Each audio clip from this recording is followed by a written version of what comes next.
after going to the mining disrupt, I want to cause a disrupt in this industry. What's up, guys? Welcome to another video. This is Charlie Lin, and welcome to America. Yes, for the moment, I'm still in the US. I'm not going back to China. Specifically, I'm in Denver, Colorado to meet with two really good mining clients over here. And in the meantime, I want to pick up some driving because back in China, I could not drive. Because the kind of Uber and taxi in China is super cheap that I never want to drive. I want to spend more time on the phones, on my work. I don't want to waste any time in driving. But here in the United States, I really realized that not being able to drive is a big minus. I can barely move around in this country because here in the United States, there is a really weak infrastructure for public transport. You don't have high-speed railways, you don't have a lot of metros, or maybe only in big cities. But in China, it's really commonplace. Or at least Uber or taxi is super cheap. Okay, without any further ado, let's cut to the chase. Today, I want to talk about my takeaways in visiting the mining disrupt organized in Miami and what I've learned in visiting two mining farms here in the United States, one in Kentucky and the other one in Detroit. And after talking about that, I'm going to give you some ASIC miner updates as usual. And in the end of the video, I'm going to tell you my future plan about this miner business. Okay, starting with how's the show. I really like the show because I think I have learned a lot from the show. Although some people have been really complaining about, oh, there's less people visiting this show as compared with last year. Last time, there were 3 times the traffic as this. But to me, learning is more important than earning. Or I could say earning knowledge and insights is more important than earning money. Okay, to talk about how's the show, I really have to say it's really great because the show is an amazing opportunity to put a face to many of the names that I know in the past. Especially because in the show, I can meet pretty much all the other fellow YouTubers for the crypto mining. I've learned a lot more about mining, and especially when it comes to the technology side of things. For example, I've learned a lot more about immersion cooling because there are many companies in the show that's doing immersion cooling, and I was really surprised. Okay, my number 2 takeaway from the mining disrupt is the machine prices. It's the miners' pricing. I'm sure if you make a tour to this show, you will be able to meet with a lot of the distributors from China, and their prices are amazing. And I'm pretty sure some of the other fellow content creators for the crypto mining, in the past they would say, Charlie's pricing is the best, it's number 1 best. But when they come to this show, they will realize, oh, there are some people that are offering even better price.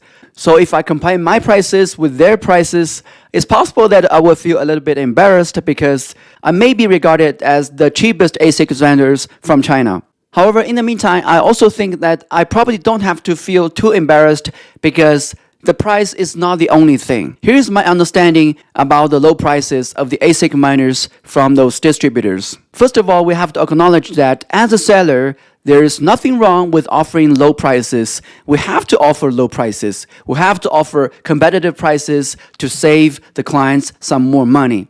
So for me, my objective is to offer even better price than those distributors, or at least as good as them, or not too much more than them.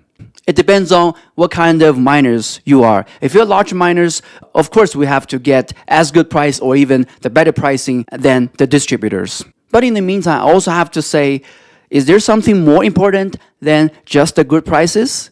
Of course they are. It is really easy to rob some new clients just by lowest prices, but it's not easy to maintain a good trust and a long-term business relationship and to offer support in the long term. There is definitely something more important than just $20 or $50 or $100 of savings. Here in the United States, you have this tipping culture. You need to tip everybody. Either when you go to a restaurant or when you go to a cab, you always have to tip. You show your appreciation by tipping that particular person, sometimes from 5 to 25%, to express your sense and level of gratitude. And I think this should be the same when it comes to the ASICs procurement. However, I'm not saying that our margin has to be exactly 10 or 25%. It doesn't have to be that high. I'm just saying sometimes you pay a little bit more price just for you to secure a long-term relationship, to have a better sense of confidence in that person you deal with. And also, you have to be careful with two new players. As a matter of fact, in the mining disrupt, I did notice that there is one or two really new distributors that I never knew when I was in China. My approach for this kind of distributors is that I need to be very cautious because they jump out of nowhere. I don't know about their history, and I don't know how long they have existed in the industry. They could disappear anytime.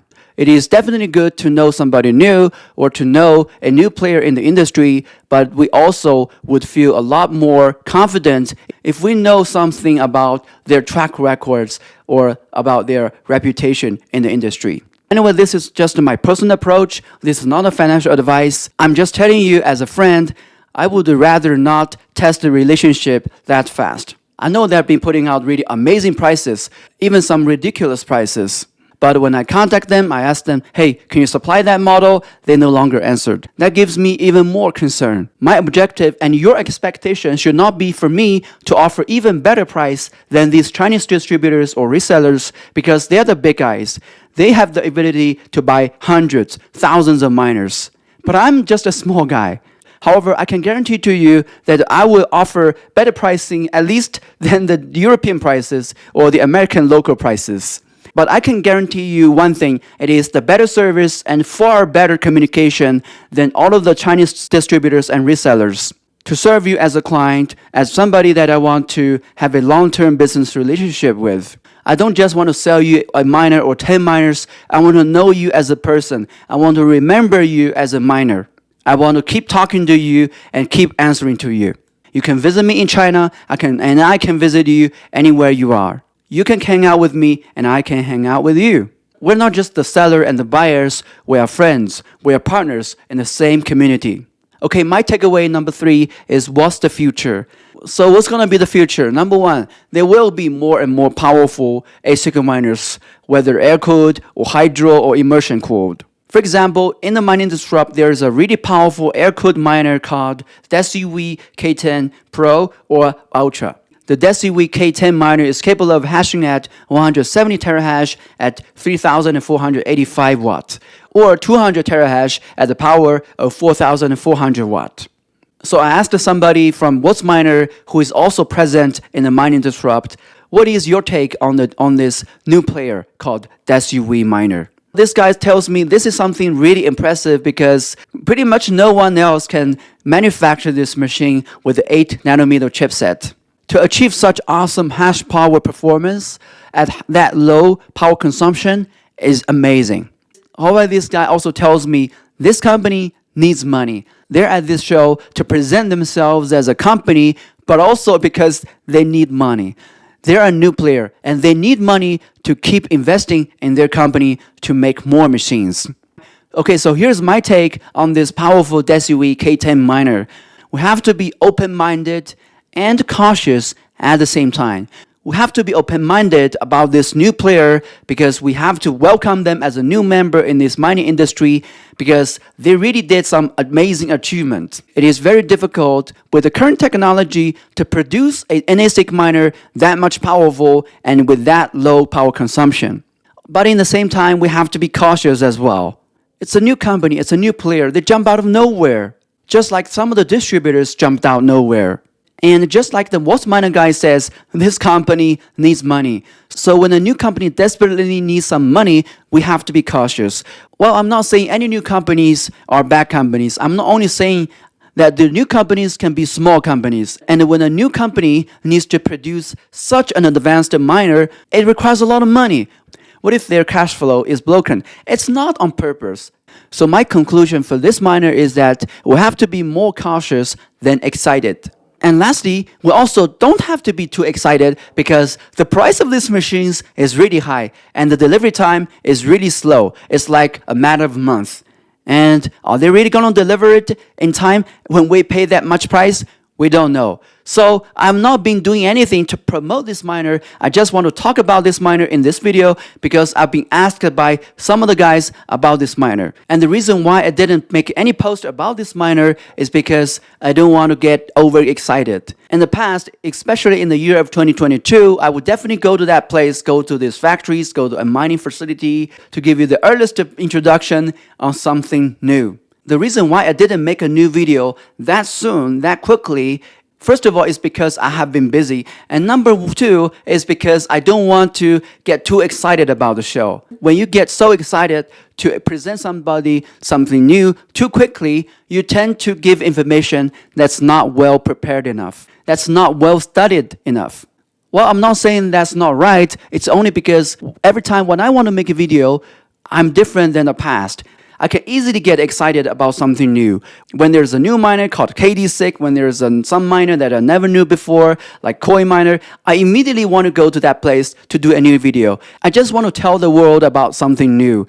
And it's possible that I tend to offer less accurate information when I want to put out some content that quickly, largely out of excitement or because I want some traction.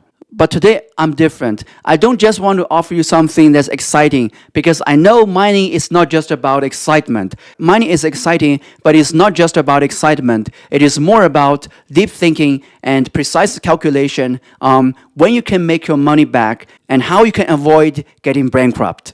It's too easy to get bankrupt with mining these days.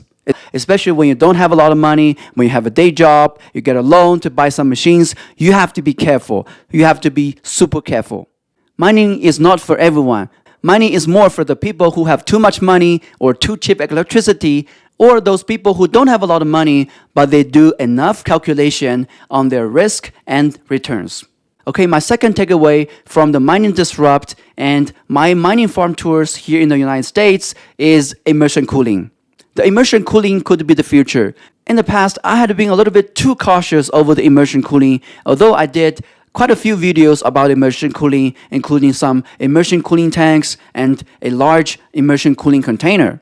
Because I know when I said my video is not a financial advice, but I know definitely this is going to affect your financial advice to some extent. But anyway, today, my opinion on the immersion cooling has changed. I'm more positive about immersion cooling than before. Why? Because there are many more players coming to do the immersion cooling. I've seen the trend of moving to immersion cooling from both the manufacturer side and on the miner side. In both of the mining farms that I visited here in the United States, they both want to enact immersion cooling. And when I asked one of the farms, what is your take on immersion cooling? Why do you want to take immersion cooling? So here's his answer for me. Charlie, you have to look at what Shell company is doing. Whatever Shell is looking at, that is the future. For some of you guys that don't know about Shell, Shell is a company that produces the best quality oil for the immersion cooling.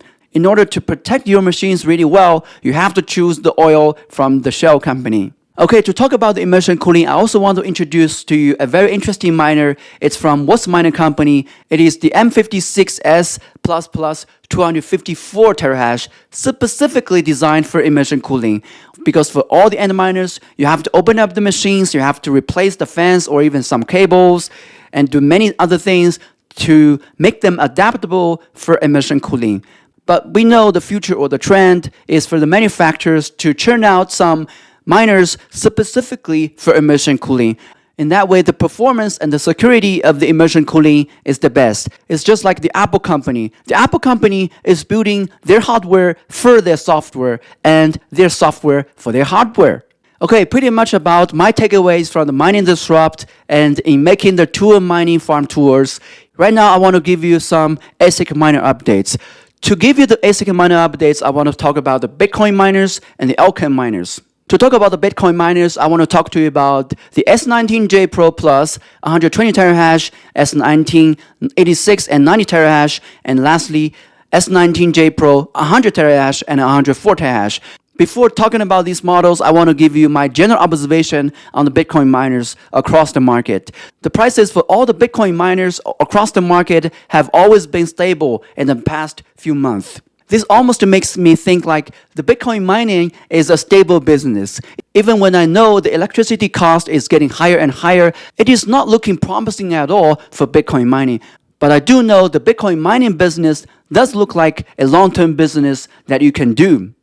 While in some of the largest farms that I've ever visited in both China or America, I've seen the Bitcoin mined by most of the people, most of the farms. I know mining has been very risky. It is like a gamble. But if there's something in mining that's looking less like gamble, it is Bitcoin mining. Okay, so right now I want to talk about Bitcoin number 1, S19j Pro Plus 120 terahash.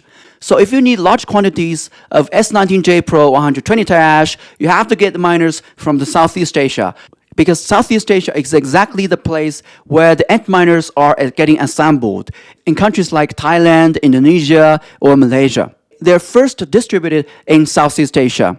However, you cannot order just one miner from Southeast Asia. You have to order like 100, 200, or 1,000, 10,000. So if you're a large-scale miner and if you need some really good pricing for the antminers, you can choose the stock in Southeast Asia.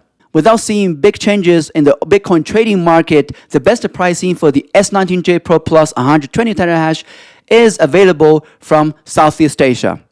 And when the miner distributors find the miners are very difficult to distribute from Southeast Asia because that requires a very large MOQ, 100, 200, 500, or 1,000, they will have to move the miners to Hong Kong. And then the price gets higher because there incurs some cost in moving the miners from Southeast Asia to Hong Kong, and Hong Kong warehouses charge them a certain fee on a daily basis. In that way, you will see the price of the Hong Kong miners higher than the stock in Southeast Asia. So generally, the majority of the people get the miners from Hong Kong, not from Southeast Asia, because not everyone is a big shot. Okay, the second Bitcoin miner I want to talk about today is the S19, 86, and 90 terahash. In the past few months, what is the most popular Bitcoin miner across the market? It is this very little miner called S19, 86, or 90 terahash. Why? Because it is very cheap, but I was also told one of the versions of the 86 or 90 terahash of the S19 models can be overclocked for much higher performance, and the unit terahash cost of these machines is super low. Okay, the last Bitcoin miner I want to talk about today is the S19j Pro 100 and 104 terahash. So S19j Pro 104 terahash is the most commonplace and the most widely applied miner across all the big farms all over the world. Why? I think it's probably because of its balanced cost and its balanced performance. It is not very powerful, but it's definitely not weak at all. And especially recently, I can tell you the price of this miner has been really stable and it's been really low. And not many people have been asking about this miner as usual as before. It could be a really good opportunity because you don't want to chase a miner that everybody wants. That will only lead the price to get higher and higher, and you will get less machines. Okay, enough with the Bitcoin miners. I want to talk to you right now about the Altcoin miners.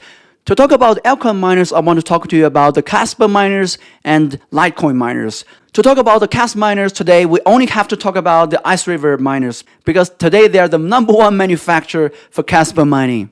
To talk about the Ice River miners, I want to talk about their delivery time and their price. So the delivery time for the Ice River miners is either the beginning of the next month or the end of this month. And you will get two different prices for two different deliveries. You would definitely expect a higher price if you look like you can get them really soon. So you don't have to feel confused. Oh, why is that distributor or reseller offering higher price? You really have to check when they can get the miners delivered. And it's possible that the Ice River distributors can offer different lead times for even the same batch of the Ice River miners. Why? Because there could be a queue. So my suggestion is that we give them some more patience. We give them some more time. We give them time to sort out the issue. According to my experience, the Ice River manufacturer and distributors have been rather punctual with their delivery as compared with bitmain antminers. And I think that probably explains why there's been very few orders for the KS3 antminers rather than Ice River miners when they both share the same model for Casper mining. Okay, after talking about the delivery of the Ice River miners, I have to talk about their prices. So the trend over the Ice River miners is that the price of their miners have been dropping and dropping every day. So if you want an Ice River miner, you have to be cautious. It's really possible that the Ice River Casper miners will become even cheaper and cheaper down the line, depending on when you're gonna getting it in the future. First of all, you are getting the machines less early, and it's also because there are more and more miners coming to the Casper mining space. That is causing the mining difficulty to become higher and higher over the time. So I know some of you guys may not like this very much, but if you really don't like it, you can move to Bitcoin mining. Bitcoin miners have been very stable in terms of price, and the profitability and the difficulty have been also been rather stable. Okay, the second altcoin miner I want to talk about today is the Litecoin miner or Dogecoin miner L7. So the price of the L7 miner hasn't experienced the big changes after the halving. Although I know the profitability of the L7 miner has been affected quite a lot by like 30% or even 40%. How much has your profitability been affected? Give us your numbers in the comment section. Another reason that explains why the Dogecoin miner L7 has not been affected as much is probably because they have seen the profitability of the L7 miner has not been affected too much. I mean, it is a lot, but it's still not like 50% or 60%. So the distributors have seen there is still a high popularity or attention over this miner. However, I do hope the price of the L7 miner jump in the future. Because we already have the Litecoin mining. We have already seen the impact of Litecoin mining. When the waters become quiet, it is more easy for anyone to make a decision. Okay, so today I've talked to you about my takeaways from the mining disrupt and my mining farm tours. And I've also given you some of the ASIC miner updates. I'm going to talk to you about the third subject. It is my future plan about the miners business. In the next few weeks or months, I want to build an e-commerce website, a web shop, to showcase some of the most popular ASIC miners. And also, I would like to give you access to some of the miner parts, miner accessories like control board, power supply cables, power supplies. And lastly, I want to showcase some of the mining technologies like hydro cooling, hydro radiators, and also immersion cooling, and maybe dry coolers as well. Okay, so why do I want to build an e-commerce website? First of all, it's because I want to make more money. And secondly, I want to give people an easier time to find the prices over the market of these ASIC miners and also give them an easier experience to buy the miners from me. To do that, in the beginning, I will enable people to purchase a miner using cryptocurrency or bank transfer or a combination of both. Even when it comes to ASIC miner purchasing, we want decentralization. And there's definitely a very unique and probably creative feature of my e-commerce website for the ASIC miners is that anybody that buys through my e-commerce website can choose to tip one of their favorite YouTubers or anybody that's introducing them to this website. I'm just sharing a little bit of the price to the YouTubers. It's just like when you're buying a bottle of water from a convenience store, it says on the bottle, for every bottle of water you buy, we're going to donate 10 cents to some NGO in some United Nations, whatever. I could be bragging because I'm a small guy, but after going to the mining disrupt, I want to cause a disrupt in this industry. Okay, why do I want to do this? Because I'm a YouTuber and I'm friends with many of the other fellow YouTubers for the crypto mining. I'm making money with selling the ASICs and I want them to make money too. And in the meantime, I really want to make a contribution to the community by really giving the favorable prices instead of using any of the marketing gimmicks. Why don't I offer coupon codes or affiliate links? To me, the best service and the best price for an ASIC miner is not just by giving you a simple affiliate link or a coupon code. Well, you already added the price too much in the beginning. To me, the best price is giving by me upfront already. And I know some buyers, they may watch some YouTube videos, but they may not necessarily like that YouTuber the best. They may have their actual favorite YouTuber. So I want the customers to have the freedom to tip their actual favorite person or anybody that's helping them to come to this place. And another downside of the affiliate links or the coupon code is that some of the buyers and the customers do not necessarily use the coupon code or these particular links.